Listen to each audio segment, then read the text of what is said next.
너희를 위한 우리의 소망이 견고함은 너희가 고난에 참여하는 자가 된 것 같이 위로에도 그러할 줄을 알미라. 아멘. 할렐루야.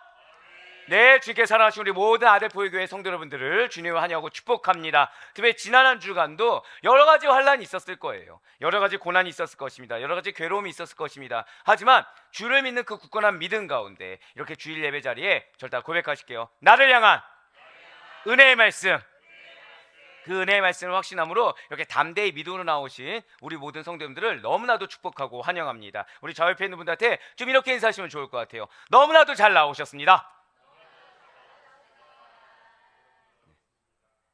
자, 한 번 더 인사하실 때 당신은 천국 백성입니다. 네, 천국 백성입니다.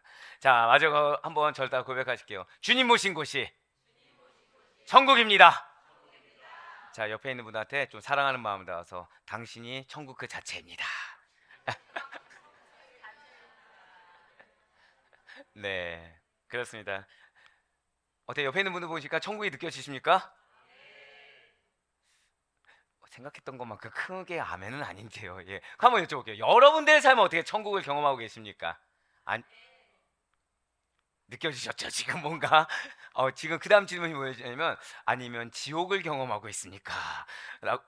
여기서 고개를 끄덕거리시면 안 돼요 지금. 예, 갑자기 네 이러시는데 네, 좋습니다. 여러분들의 생활 가운데 그러면 여러분들 정말 하나님 나라가 임하심을 느끼고 계십니까? 점점 줄어드는 이 메시지, 이 아멘들 어떡합니까? 예, 정말로 여러분들 천국이 임하시길 바래요. 여러분들 삶 가운데 하나님 나라가 임재되기를 간절히 소망합니다. 어떤 상황이라서 하나님 나라가 임재하는 것이 아니라 어느 상황에도 불구하고 하나님이 여러분과 함께 하시고 하나님의 뜻하심이 여러분 통해 이루신다는 사실에 믿음의 확신으로 말미암아 저를 따라 고백하실게요. 나의 삶이 천국입니다. 아멘. 네, 그렇습니다. 진실로 천국이 바로 하나님의 나라입니다. 하나님의 나라가 무엇인가요? 하나님의 나라가 무엇이죠? 이전 것은 지나갔으니 보라 새 것이 된 것이 하나님 나라인 겁니까? 자, 하나님 나라는 예수 그리스도를 통한 하나님의 통치입니다. 하나님 나라는 그 다스림을 받는 백성 그 자체입니다. 하나님 나라는 그분의 영역이에요. 하나님 나라는 그분의 땅을 모두 다 포함하는 개념이 하나님의 나라라는 것이죠. 그렇다면 사랑하는 우리 성도 여러분들, 다시 한 번 더 질문을 좀 드려보도록 할게요. 과연 여러분들께서는 하나님 나라에 살고 계십니까? 아니면 하나님 나라가 아니라 나는 이 땅 가운데 속해 있는 것처럼, 나는 헛된 것에 속해 있는 것처럼 지옥과 같은 삶을 보내고 계십니까? 우리는 하나님 나라에 살고 있는, 저를 따라 고백하실게요. 나는 하나님의 백성입니다. 아멘?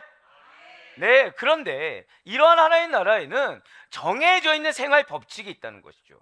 흔한 말로 천국 백성다운 삶의 모습과 태도가 분명히 존재한다는 거예요. 그냥 단순히 교회 나온다고 예수님을 믿는다고 끝나는 것이 아니라 거기에 따른 무엇이 있다는 것입니까? 절대 한번 더 고백하실게요. 책임이 있다라는 거예요.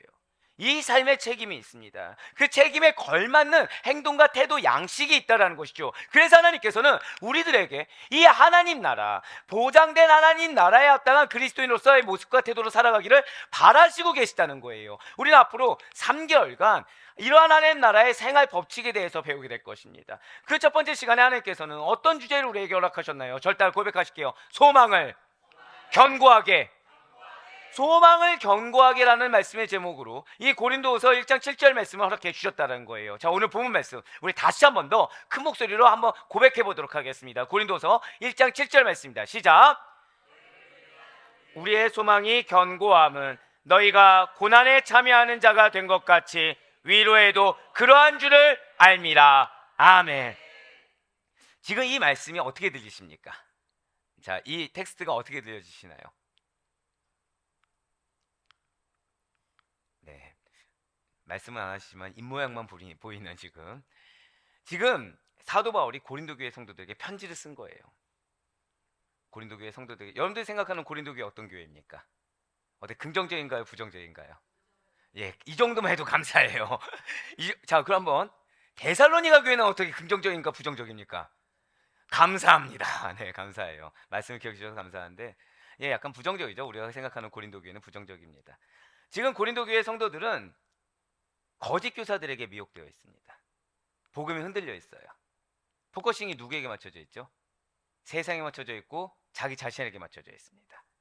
하나님 나라? 아니요. 교회? 아니에요. 나한테 맞춰져 있다는 것이죠. 세상에 맞춰져 있습니다. 그뿐만이 아니에요. 단순히 믿음이 흔들리는 정도가 아니라 복음을 전하는 사도 바울에 대한 신뢰까지도 무너져 버렸다는 거예요. 그래서 지금 이 바울의 사도권을 의심하고 있는 일부 고린도 교회 성도들에게 사도 바울이 간절한 마음을 다해서 편지를 쓰고 있습니다. 사랑이 있을까 없을까요? 너무 사랑하는 거예요. 너무 아끼는 겁니다. 너무 아끼고 사랑하다 보니까 안타까운 거예요. 그래서 간절한 마음으로 편지를 씁니다. 너희 성도들에 대한 소망은 변함이 없어. 지금 받는 고난, 너희가 지금 미혹되는 것도 고난이고 이것이 알게 모르게 너에게 임한 고난인데, 이 고난은 장차 임할 우리의 약속된 완전한 구원의 성취를 이루기까지 하나님의 위로하심이 있을 거야. 하나님의 그 위로하심 안에서 능히 이겨내고 승리하게 될 거야. 할렐루야. 그렇게 격려하고 있다는 거예요. 그렇게 여러분과 저를 격려하고 있습니다. 그렇습니다. 고린도 교회 안에서는요, 거짓 교사와 그리고 구제의 연보 같은 여러 가지 문제들이 지금 수면 위에 올라와 있었어요. 사도 바울이 떠나고 난 뒤에 고린도 교회 성도들은 내용을 치르면서 그들이 믿고 있던 이 복음에 대한 믿음이 흔들리고 있었습니다. 환경에 따라 지금 뭐가 흔들리고 있다고요? 믿음이 흔들리고 있어요. 복음이 흔들리고 있습니다. 여러분들, 복음이 큽니까? 환경이 큽니까? 복음이 커요. 믿음이 큽니까? 문제가 큽니까? 믿음이 커요. 근데 알게 모르게 나는 흔들리지 않았다고 생각했지만 무엇이 큰 것처럼 말하고 행동하고 있어요? 환경이. 무엇이 큰 것처럼 말하고 행동하고 있어요? 문제가 큰 것처럼 말하고 행동하고 결정하고 있습니다. 네, 안타깝게도 사도 바울이 전한 복음은 일부 고린도 교회 성도들에게 실제가 되지 않고 있습니다. 자, 무엇이 실제가 되어야 된다고요? 복음이 실제가 돼야 돼요. 믿음이 실제가 돼야 되는 것입니다. 아직 견고한 믿음을 가지지 못한 자들은 지속적인 핍박과 고난의 물결에 휩싸여서 이 힘겹게 붙들고 있는 복음을 놓칠 위기에 직면하게 되었다는 것이죠. 이러한 이들의 곁을 떠날 수밖에 없었던 사도 바울이라는 거예요. 오매불망, 노신초사, 고린도 교회 성도들을 염려하면서 사랑으로 기도하고 있던 사도 바울입니다. 한번 그 말씀을 생각하시면서 오늘 본문의 말씀을 다시 한 번 더, 본문의 말씀 다시 한 번 더 읽도록 하겠습니다. 시작!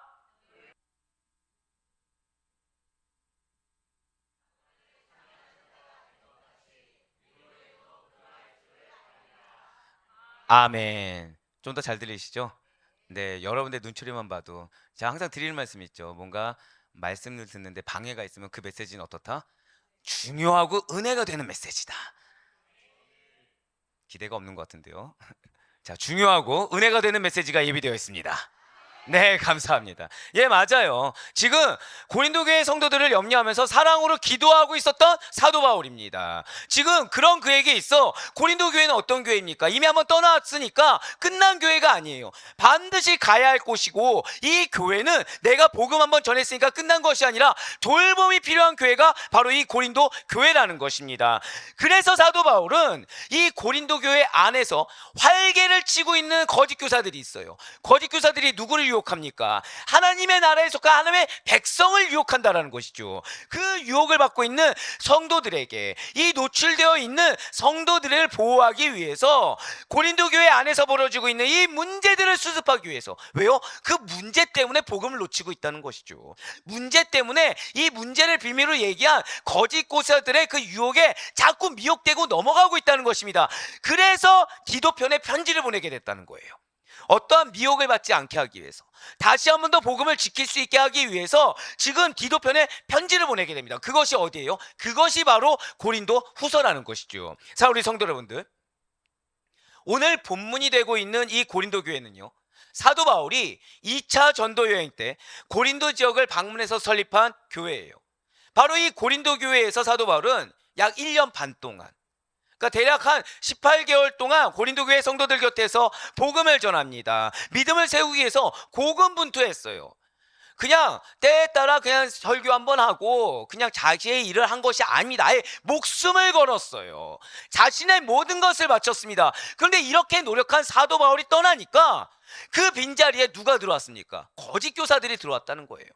여러분들 반드시 기억하시길 바랍니다. 하나님께서 여러분들에게 복음을 허락하셨습니다. 하나님이 여러분께 말씀을 허락하셨습니다. 그런데 우리가 이 말씀을 붙들고 복음이 전부가 되지 않잖아요. 그러면 그것이 알게 모르게 비어진 자리가 무엇으로 들어오게 된다고요? 거짓 교사의 것들로 들어오게 된다는 거예요. 세상의 것들로 들어오게 된다는 것이죠. 예, 그들은 선량한 주님의 양들을 노략질하기 시작했어요. 이러한 거짓 교사들은 고린도 교회 안에서 자신의 그 기득권을 확보하기 위해 이제는 누구까지 공격합니까? 사도 바울까지 공격을 하더라는 거예요. 그럴 즈음에 사도 바울은 이 고린도로 가고자 하는 계획을 살짝 변경하게 돼요. 그런데 이것을 두고 거짓 교사들은 거봐, 바울은 신실하지 않아. 거봐, 바울은 너희를 사랑하는 것이 아니라 다른 데 지금 눈이 팔려 있어. 다른 데 관심이 있어. 약속을 지키지 못하는 자야. 어떻게 하나님의 말씀을 증거하는데 약속을 지키지 못해? 라면서 매도했다는 거예요. 또한 사도 바울이 예루살렘 교회의 어려운 소식을 듣게 됩니다. 그래서 구제를 위해서 고린도 교회에 모금을 부탁했어요. 그때 뭐라고 하죠? 거봐, 또 돈이야, 또 돈. 사도 바울이 재물에 욕심이 있는 거야 라면서 오해하도록 만들었다는 거예요. 마치 루머가 정설인 것처럼 매도하고 핍박하고 사람들을 미혹했다는 것이죠. 그런데 이런 상황 가운데 너무나 안타까운 일이 벌어졌다는 거예요. 자, 우리가 이 세상을 살아가면서 고난이 있을 수 있습니까, 없습니까? 있어요. 한번 여쭤볼게요. 여러분 안에 성령님이 계십니다. 성령님이 계시는 자로서, 하나님과 동행하는 자로서 고난이 왔을 때 당연하게 믿음을 놓는 것이 마땅합니까? 당연하게 미혹될 수 있는 것인가요? 당연하게 나는 연약하니까 유혹되고 내 마음이 낙심할 수 있는 것입니까? 사실 우리 머리로 아니란 걸 너무나도 잘 알고 있어요. 근데 우리의 입술은 어떻게 얘기하죠? 아, 내가 너무 연약해서. 하나님이 큽니까? 내 마음이 큽니까? 복음이 큽니까? 내 감정이 큽니까? 우린 답을 몰라서가 아니에요. 알게 모르게 미혹되어 그 말에 뭐가 문제인지 모르고 내뱉을 때가 있다는 거죠. 누구처럼요? 고린도 교회 성도들처럼 말입니다. 네, 맞아요. 지금 안타까운 일은 뭐냐면 비록 자신들의 곁에는 없어요. 하지만 그동안 그 어떠한 누구도 베풀지 못했던 사랑을 받아봤습니다.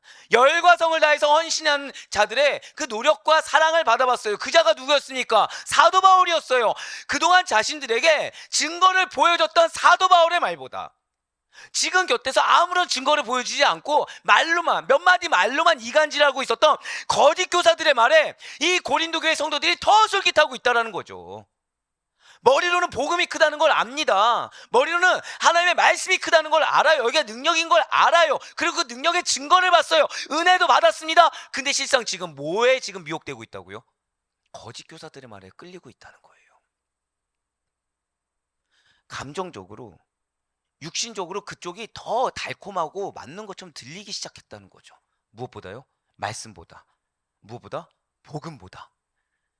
예, 이러한 어려움이 있으면 함께 한 마음이 돼서 좀 자기를 부인하고 십자가 지는 마음으로 위기를 극복하고 이겨내어서 주의 나라를 딱 세우면 너무나도 좋겠는데 오히려 그러면 그럴수록 사도 바울이 전한 복음에서 멀어지고 흔들리게 되었다는 것이죠. 사랑하는 성도 여러분들, 여러분과 제가 무엇을 가까이에 두느냐, 무엇을 내가 주로 보고 듣고 사느냐가 중요한 점이 바로 이거라는 거예요.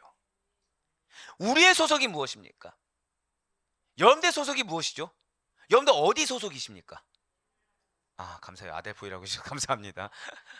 예, 좀 더 본질적으로 한번 가볼게요. 아, 되게 그쵸. 지금 제가 뭐라고 그랬어요? 인간적으로 감사하다. 자, 목회자로서 뭐라고 해야 돼요? 아닙니다. 우리는 하나님 나라입니다 해야 되는데 저도 모르게 뭐라 그래요? 아델포이여서 감사합니다. 네, 감사하죠. 근데 그보다 더 본질적인 건 뭐라고요? 우리의 소속은 무엇입니까? 절대 고백하실게요. 하나님 나라. 이게 우리의 소속이에요. 우리는 세상에 속한 자들이 아닙니다. 우리 하나님 나라에 속한 자들이라는 거죠. 우리의 소속은요, 예수 그리스도의 이름을 믿고 구원받은 순간부터 죄된 세상이 아니라 하나님 나라. 그것도 어느 하나님 나라? 절대 고백하실게요. 거룩한. 맞아요. 거룩한 하나님의 나라라는 거예요. 그렇기 때문에 우리가 무엇을 가까이 해야 됩니까? 거룩한 것과 가까이 해야 돼요. 무엇을 옆에 두고 있어야 되죠? 거룩한 걸 두고 있어야 된다는 것입니다. 할렐루야. 그렇지 않으면 거룩하지 않은 것에 나는 자꾸 미혹될 수밖에 없다는 거죠. 말씀이 아니라, 자, 우리 악의적이진 않습니다. 난 드라마를 본다. 제가 약간 충격적인 게 손을 들지 말아야 될 어린 친구가 들었어요, 지금. 약간 좀 충격적이네요. 가정 예배가 좀 타이트해질 것 같아요. 자, 자, 나는 솔직히 세상의 문화에 좀 관심이 많다. 전 여러분들 솔직해서 상당히 사랑합니다. 어떻게 생각하십니까? 드라마를 봐야 될까요? 안 봐야 될까요? 드라마를 봐야 됩니까? 안 봐야 됩니까? 지금 대답을 못 하시죠? 자, 방금 전에 뭐라고 했어요? 우리는 거룩한 하나님 나라의 소속입니다. 아멘? 그래서 우리는 거룩한 걸 옆에 두고 살아야 됩니다. 아멘? 자, 우리는 막장 드라마나 허구가 가득한 드라마가 아니라 거룩한 성경을 가까이 해야 됩니다. 자, 다시 여쭤볼게요. 드라마를 봐야 될까요? 안 봐야 될까요? 이쪽은 얘기하지 않았어요, 지금. 예, 맞아요. 어떻게 안 볼 수가 있겠습니까? 근데 알고서 멀리 하는 것과 너무 크게 아멘. 목사님 감사해요. 틈을 주셨어요. 이게 알고서 멀리 해야 되는데 경각심을 갖는 것과 이 정도는 괜찮겠지. 이 세상 살아가면서 세상 문화 정도는 알아야지라고 내가 타협하는 건 차이가 있다라는 거예요. 예, 맞습니다. 우리는 거룩한 하나님의 나라예요. 우리가 가까이 해야 될 것은 거룩함이고 우리가 주로 보고 듣고 해야 될 것은 거룩함입니다. 세상에서 불리우는 이름과는 별개로 우리에게는 하나님 나라의 백성이요 그리스도인이라는 거룩한 칭호. 자, 절 따라 고백하실게요. 나의 이름은 거룩합니다. 아멘. 자, 우리는 이미 르호보암에서 들어서 알고 있어요. 르호보암의 이름 뜻이 무엇이었습니까? 자, 그게 어떻게 들리십니까? 누가 약속한 이름이죠? 하나님이 약속한 이름이기 때문에 거룩한 거예요. 그럼 그 거룩한 이름에 합당하게 살아가야 되지 않습니까? 여러분들 이름은 누가 지어주셨습니까? 부모님인 것 같습니까? 아니에요. 하나님이 허락하신 이름입니다. 여러분들의 이름 뒤에는 예수 그리스도가 있습니다. 여러분들의 이름 뒤에는 말씀이 있습니다. 믿으십니까? 예, 맞아요. 그런 거룩한 칭호를 부여받은 거룩한 이름의 책무를 가진 자들이 바로 우리라는 것이죠. 우리의 본질적인 정체성은 하나님 나라의 백성, 거룩한 천국 백성이 우리의 본질적인 정체성이라는 것입니다. 그렇기 때문에 지금 여러분들이 밟고 있는 이 터전, 여러분들이 알게 모르게 끌리는 그러한 세상적인 것들은 궁극적으로 우리가 살아갈 것들이 아니라는 거예요. 잠시 머물다 떠나가는 임시 거처에 불과한 거라는 것이죠. 그래서 우리가 가야 할 저 본향이 저 하늘나라 천국임을 깨닫고 그 신분에 걸맞는 언어 생활과 행동 양식을 실천하며 살아가야 된다는 거예요. 어떤 언어 생활입니까? 어떤 행동 양식입니까? 어떤 단어가 들어가야 될까요? 한 번 더 저 따라 고백하실까요? 거룩함. 거룩한 언어 생활이 나와야 돼요. 거룩한 행동 양식이 나와야 됩니다. 자, 나는 운전하면서 입에서 거친 언어가 나온 적이 있다. 네. 남자분들 중에 그쵸, 정직한 자들이 있어야 됩니다. 지금 저 아직 손 안 내렸어요. 저 아직 손 안 내렸습니다. 자, 거룩한 언어입니까? 거친 언어입니까? 거친 언어예요. 허용이 됩니까? 자, 거친 언어 할 때 여러분들 그냥 아무 일 없이 거친 언어 내뱉습니까? 어떤 차 때문에 그렇습니까? 지금 기다렸다는지 어떤 차 때문에요? 좋다 고백하실까요? 핑계 없는 무덤은 없습니다. 다 알고 있죠. 우리는 어느 상황이나 하나님은 우리의 무엇을 보십니까? 믿음을 본다는 걸 알고 있어요. 우리에게 맞아요. 여러분들이 시험이 들 만한 상황은 많습니다. 회개합니다, 주님. 네. 시험이 들 만한 상황은 많아요. 근데 그게 당연한 건 아니라는 거예요. 우리에게 당연한 건 무엇이라고요? 한 번 더 쳤다 고백하실게요. 거룩함. 거룩함이 당연하다는 거죠. 그냥 내가 연약해서, 내가 아직 그 습관을 못 버려서, 제 얘기예요. 내가 아직 그 습관을 못 버려서 자연스럽게 2차가 끼어든다고 해서 이럴 수 있는 게 아니라는 거예요. 우리에게 자연스러운 건 무엇입니까? 거룩함이라는 거죠. 우리에게 익숙한 건 무엇입니까? 사실 거룩함이라는 거예요. 그런데 사단이 미혹한다는 겁니다. 핑계를 보게 해요. 나의 원래 익숙한 것이 내 옛 성품이 익숙한 것처럼 착각을 하게 한다는 것입니다. 네, 맞아요. 사단이 그렇게 우리를 미혹한다는 거예요. 이러한 하나님 나라에 속한 천국 백성들을 어떻게든 자신의 죄된 땅에서 만족하면서 살도록, 죄된 땅에 익숙하고 거기에 따른 습관이 자연스럽게 나올 수 있도록 미혹한다는 거죠. 그리하여 나는 그것을 죄악되다고 인식하지 않았지만 하나님 보시기에 믿음 없는 행동, 하나님 보시기에 죄악된 언행으로 인해서 지옥의 궁극적으로 떨어지도록 우리를 유혹하고 깬다는 것입니다. 이러한 악한 사람들의 조종을 받고 움직이는 하수인들이 누구입니까? 바로 그들이 거짓 교사라는 거예요. 바로 그들이 인본주의적으로 우리를 미혹해서 이것이 옳으냐 그르냐를 분별하지 못하고 자연스럽게 우리의 무엇이 나오게 돼요? 죄악된 옛성품이 나오도록, 그 옛성품에 따른 행실이 나오도록 미혹하는 자들이 바로 거짓 교사들이라는 거죠. 그럼 오늘날 거짓 교사들이 있습니까 없습니까? 너무 많다는 거예요. 너무 많다는 거예요. 그리고 그들은, 이 거짓 교사들은 다른 걸 원하지 않습니다. 하나님 나라의 확장과 전파를 막는데 혈안이 되었다는 거예요. 저 따라 고백하실까요? 나로 말미암아. 맞아요. 여러분들로 말미암아 하나님 나라가 확장될 것입니다. 여러분들로 말미암아 하나님 나라가 전파되게 될 것입니다. 믿으십니까? 그래서 여러분들에게 익숙한 것을 거룩함으로 치부하지 않을 수 있도록 그들은 노력을 하는 거예요. 여러분들에게 익숙한 것이 옛 성품, 옛 계획, 옛 행실, 이것이 마치 익숙한 것처럼, 그 옛 것이 나오면 어떻게 얘기하죠? 아직 내가 성화가 덜 돼서, 아무렇지 않게. 옛 성품이 나오면 어떻게 하죠? 아직 내가 연약해서. 하나님이 크니까 내가 큽니까? 성령님이 위대하십니까? 내가 위대합니까? 아는데 우리 뭐라고 해요? 아직 내가 연약해서, 아직 내가 성화가 덜 돼서. 알게 모르게 우리는 무슨 얘기하고 있는 거예요?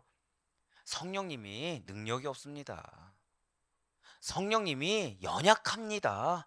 나도 모르게 그렇게 이야기를 하고 있다는 거예요. 분별하지 못한 채, 깨닫지 못한 채 그 얘기를 하고 있다는 거죠. 그래서 하나님 나라의 백성들이 바르게 성장하는 걸 싫어합니다.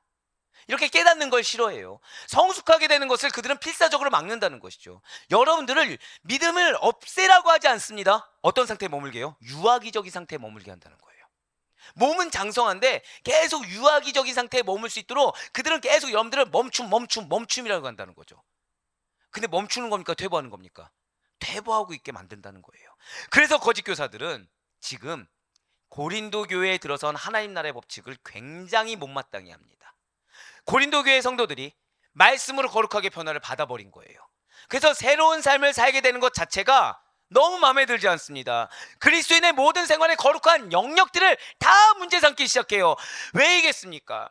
죄로 오염된 세상에 속해 살다가 바울이 전한 복음으로 새 나라를 건설하려면 얼마나 많은 변화를 겪어야겠습니까? 그 변화들이 얼마나 다른 사람들에게 엄청 크게 보이겠습니까? 거짓 교사들은 그 모습이 싫었다는 거죠.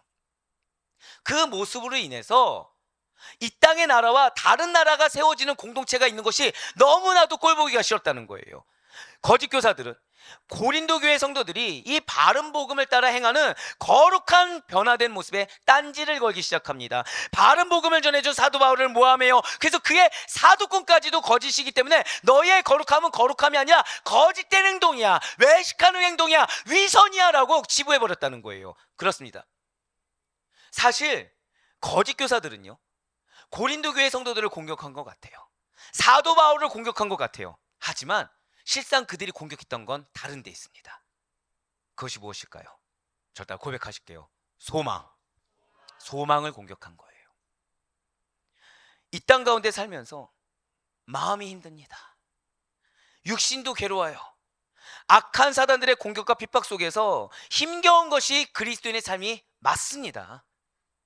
힘겹지 않은 것이 아니에요. 괴로워요. 믿음 하나 지키기, 예배 한번 드리기 어렵습니다. 하지만 설령 그렇다고 할지라도 장차 임하게 될 어떠한 눈물도 질고도 없는 천국에 대한 소망이 여러분과 저에게 있습니다. 우리가 힘들더라도 믿음의 인내를 주께서 기쁘게 받아주이사, 좋다고 고백하실게요. 나의 눈물이 상급입니다. 정말 믿으십니까? 예, 상급에 대한 소망이 우리가 있다는 거예요. 할렐루야. 그러한 하나님 나라를 향한 소망, 그러한 상급에 대한 소망을 거짓 교사들이 짓밟았다는 거예요. 그 소망을 빼앗아갔다는 것이죠. 고난 중에 위로를 주는 이 복음을 붙들고 사는 삶과는 달리, 비록 내가 십자가를 지더라도 이 십자가가 나에게 승리를 준다는 소망 대신에 예수 그리스도를 믿는 믿음이, 그 믿음이 나에게 전부가 되어서 이 산 보고 저 산으로 들어 옮겨지라고 할 수 있는 능력이 있다는 것을 믿는 그 믿음이 우리에게 그 모든 것을 믿고 행하는 것이, 한번 저따라 고백하실게요, 나에게 상급이 됩니다. 그 소망을 짓밟아버렸다는 거예요. 의심케 합니다. 없는 것처럼 치부합니다. 지금 거짓 교사들이 무엇을 뺏는다고요? 한번 더 저따라 고백하실게요. 소망.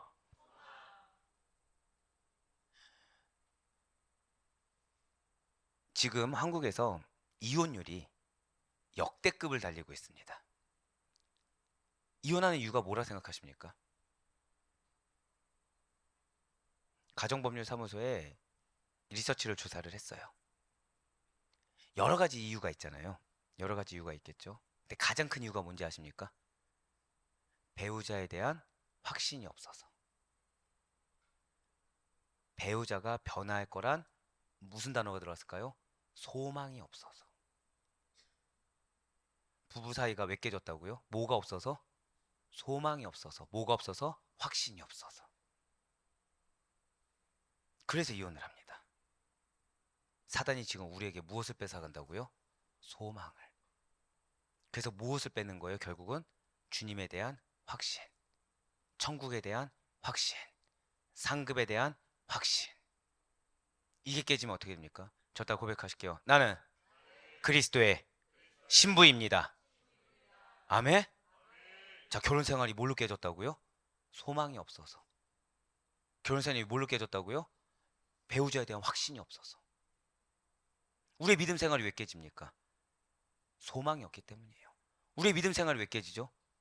신랑 대신 예수 그리스도에 대한 확신이 없기 때문입니다. 사단이 그래서 그걸 뺏고 싶은 거예요. 사단이 그래서 그거에 대해서 소망을 뺏고 확신을 뺏는 거예요. 어제 한 신방 전화를 했어요. 육신이 아프신 분입니다. 마음에 어려운 일이 있었어요. 근데 너무 감사한 게 있었어요. 그분이 확신은 놓치지 않는 거예요. 하나님께서는 나에게 가장 선한 것을 주시는 분이시기 때문에 비록 내 마음이 어렵더라도, 내 육신이 괴롭더라도 나는 그 사실을 의심치 않습니다. 그분이 이 설교를 알았을까요? 그분이 이 설교를 알았을까요? 제가 막 그분한테만 설교 내용을 얘기했을까요? 아니에요. 동일한 성령님이십니다. 여러분들에게 그분에게 주신 소망과 확신을 동일하게 주고 싶으신 성령님께서 지금 이 시간 저 따라 고백하실게요. 거룩한 소망, 견고한 확신, 그것을 가지라고 우리에게 지금 이 말씀을 주신 줄 믿으시길 바랍니다. 네, 맞아요. 하나님 나라를 향한 소망, 하나님 나라와 그 상급을 향한 확신을 거짓 교사들은 짓밟고 빼앗아갔어요. 고난 중에 위로를 주는 복음을 붙들고 사는 삶과는 달리 이 고난을 너희가 이겨내는 것은 헛되니까 더 이상 현실의 고난을 당하지 말라는 것입니다. 주님이 너희를 사랑하신다는데 그 괴로움을 가지고 사랑하는 게 맞겠냐? 너희 서로 사랑하면 괴로움을 주냐? 즐거움을 주냐? 즐거움을 주지 않냐? 그가 현 시대에 누릴 만한 모든 즐거움과 쾌락을 누리며 살라. 그것이 주님이 원하는 거 아니냐? 라고 종용했다는 거예요. 그 사랑은 어디의 사랑입니까? 땅의 사랑이죠. 땅의 사랑. 하나님의 사랑이 아닙니다. 땅의 것을 가지고 주님을 판단할 수 있도록 왜곡한 신앙을 그들은 주장을 했다라는 거예요. 이러한 상황에서 사도 바울의 마음은 어떻겠습니까? 가슴이 무너져 내릴 것 같은 그런 안타까움을 경험하지 않겠습니까? 하다못해 연약한 저도 여러분들 가운데 믿음이 좀만 흔들린 것만 보면은 너무나도 염려가 되고 걱정돼서 마음이 무너지는데, 지금 사도 바울은 교회 전체가 다 흔들리고 있어요. 지금 일부 몇몇 중요하지 않는 자들 때문에 자신이 목숨 바쳐 섬겼던, 자신의 모든 것을 바쳤던 자신의 사랑하는 자녀이자 양된 자들이 이리저리 요동하고 있다는 거예요. 얼마나 안타깝겠습니까? 고린도 교회에 대한 이 사도 바울의 사랑은 과연 어떠한 사랑이었습니까? 재물뿐만 아니라 사도 바울의 몸, 목숨까지도 다 내어주는 진한 그리스도의 사랑이 고린도 교회를 향한 바울의 사랑이었다는 거예요.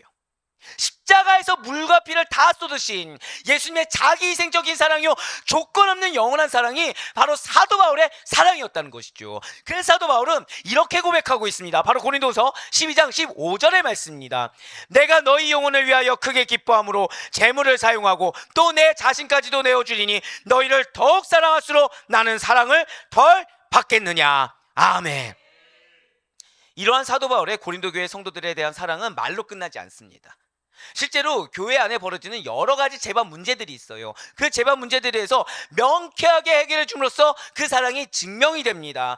고린도전서를 통해서요, 우상 숭배와 부활의 교리와 같은 여러 가지 당면 과제들과 문제들에 대해서 복음의 진리로 해답을 명쾌하게 내려줬다는 거예요. 하지만 사도 바울이 그렇게 답을 알려줬는데도 그 답을 따라 살아갈까요? 아니면 거짓 교사들의 미혹에 따라 살아갈까요? 맞아요. 답을 알려줬는데도 그 답을 붙잡고 살아가는 것이 아니라, 그래도 설마, 그래도 이 부분은 혹시 자신의 눈을 믿습니다. 자신의 생각을 믿습니다. 자신의 귀에 들려오는 사람의 소리를 믿어요. 그러면서 여전히 고린도 교회의 분쟁과 문제들은 답이 있음에도 불구하고 걷잡을 수 없는 소용돌이를 따라 해결되지 않은 채 심각해지고 있어요. 당연히 그럴 수밖에 없겠죠. 답이 이겨 있는데 이 답을 외면하고 다른 것만 찾아대니까 어떻게 문제가 해결되겠습니까? 사도 바울이 전한 복음의 진리를 지금 유대인과 거짓 교사들은 혼탁하게 만들었어요. 급기야는 진리에서 멀어지도록 미혹한 것입니다. 유대교인들과 이 거짓 교사들은 왜 그토록 사도 바울이 전한 복음이 널리 알려지는 것, 그래서 변화된 공동체, 거룩한 공동체, 사랑의 공동체가 세워진 것을 두려워했던 것입니까? 왜 그 복음을 인해서 모든 사람들이 변화되어 모두 다 평등하게 복음만을 알고 주를 믿는 믿음 가운데 하나 되는 것을 왜 그렇게까지 싫어했던 것입니까? 그것은 이 기독교의 본질적 가치가 지닌 힘이 두려웠기 때문이에요. 여러분들 왜 고난을 주는지 아십니까? 왜 여러분들을 미혹하고 마음 가운데 염려와 걱정과 근심을 두는지 아십니까? 저 따라 고백하실게요. 나를 통한 하나님의 능력이 있습니다. 그거를 두려워하는 거예요. 여러분들로 말미암아 영혼이 변화됩니다. 여러분들로 말미암아 여러분 속한 공동체가 반드시 변화됩니다. 그 공동체로 말미암아 지역이 변화될 것입니다. 할렐루야. 그거를 두려워하는 거예요. 여러분들 한 사람은 연약하죠. 예, 맞아요. 하지만 연약한 여러분들을 붙잡는 하나님이 위대하십니다. 그 하나님이 여러분들을 택하셨어요. 그 하나님이 여러분들을 사용하려 작정하셨습니다. 그래서 자꾸 연약해지게 만들어요. 그래서 자꾸 판단하게 만들어요. 그래서 자꾸 내 마음 가운데 무엇을 뺏는다고요? 확신을 뺏어가요. 내 마음 가운데 소망을 뺏어갑니다. 이걸 놓쳐서는 안 된다는 거예요. 왜요? 하나님은 여러분들 뭐 보고서 일하실까요? 하나님 여러분들 뭐 보고 일하시겠습니까? 다른 거 없어요. 믿음의 확신입니다. 소망의 확신입니다. 그것만을 굳건히 붙드는 신앙인 것입니다. 신앙이 무엇이죠? 예, 감사해요. 오늘은 이렇게 알아주실 줄 믿었습니다. 신앙이 무엇이라고요? 누구를 신뢰하는 것입니까? 바로 그거예요. 거짓 교사의 말을 신뢰하는 게 아니에요. 누구의 말에 복종하는 겁니까? 거짓 교사 말에 복종하는 게 아니에요. 하느님 말씀에 복종하는 겁니다. 그거를 두려워하는 거예요. 그 순종이 오는 능력, 순종이 오는 영향력을 두려워하는 것입니다.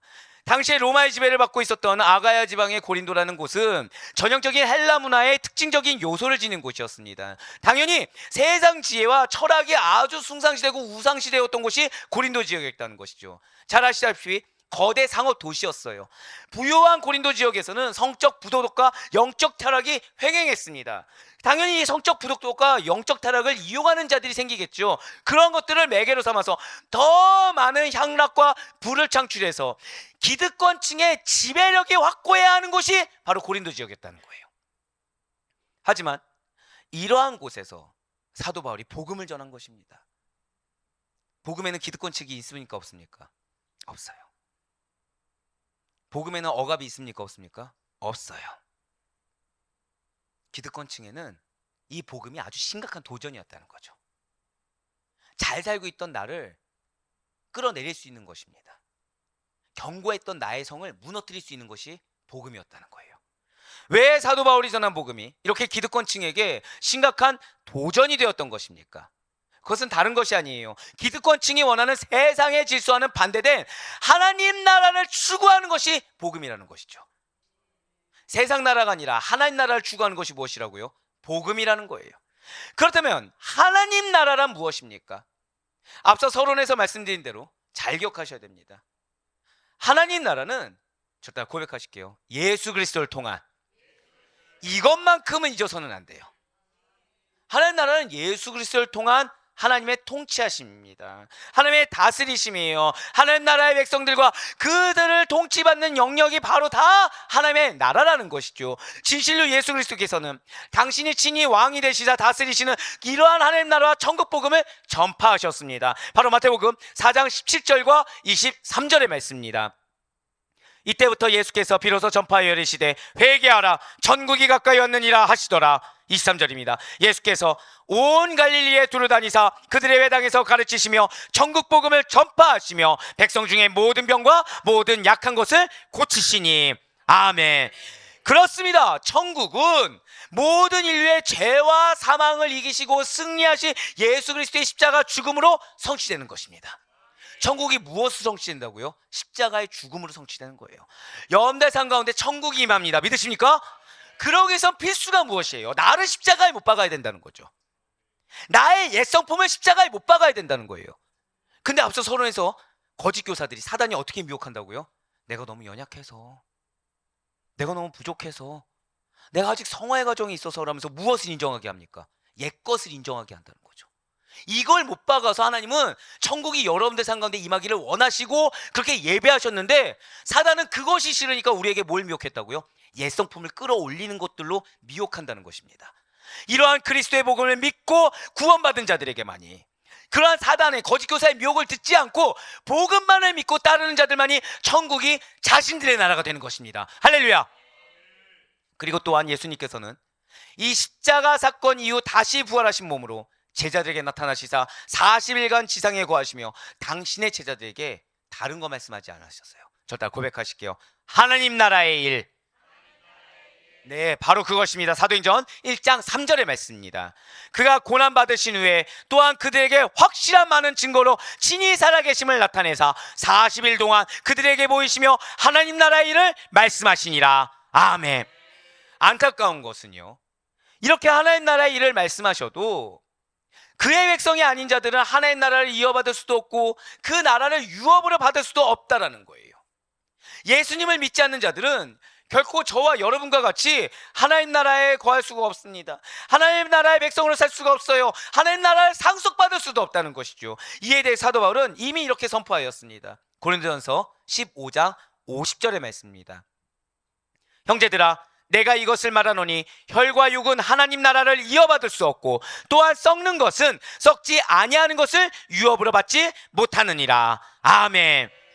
우리 아데포의 교회 모든 성도 여러분들, 우리는 예수님을 주인 삼은 하나님 나라의 백성입니다. 우리의 본질이 무엇이라고요? 하나님 나라 백성이라는 거예요. 우리에게는 이미 하나님 나라가 임했습니다. 예수 그리스도께서 이 땅에 오심으로 말미암아 당신의 임재와 통치하심으로 인해서 우리에게는 하나님 나라가 어떻게 임했다고요? 이미 임했다는 거예요. 할렐루야. 그래서 사실 우리는 이미 임한 하나님 나라를 경험하며 살고 있다는 거예요. 다만 아직 완성되지 않았어요. 하지만 이미 임한 하나님 나라를 경험하며 살아가는 여러분과 저에게는 하나님 나라 백성다운 생활 법칙이 존재할 수밖에 없다는 거죠. 왜요? 하나님 나라는 이미 임했기 때문에.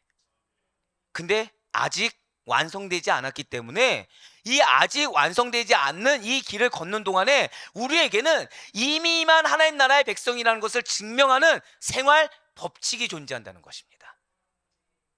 여러분들의 생활 태도를 통해서 내가 하나님 나라 백성인지가 증거가 된다는 거예요. 세상을 살아가는 데 있어서 필요한 법칙이 있습니다. 자, 예를 들어서 이제 지금 아직 군대에 있는 친구들이 있는데, 그럼 군대에 있는 친구는 군대에 가서 어디 법칙을 따라야 됩니까? 김병현이 이랬어요 하면 됩니까? 안 됩니까? 군대에서 뭐만 써야 되죠? 단학가만 써야 되는 생활 법칙이 존재하죠.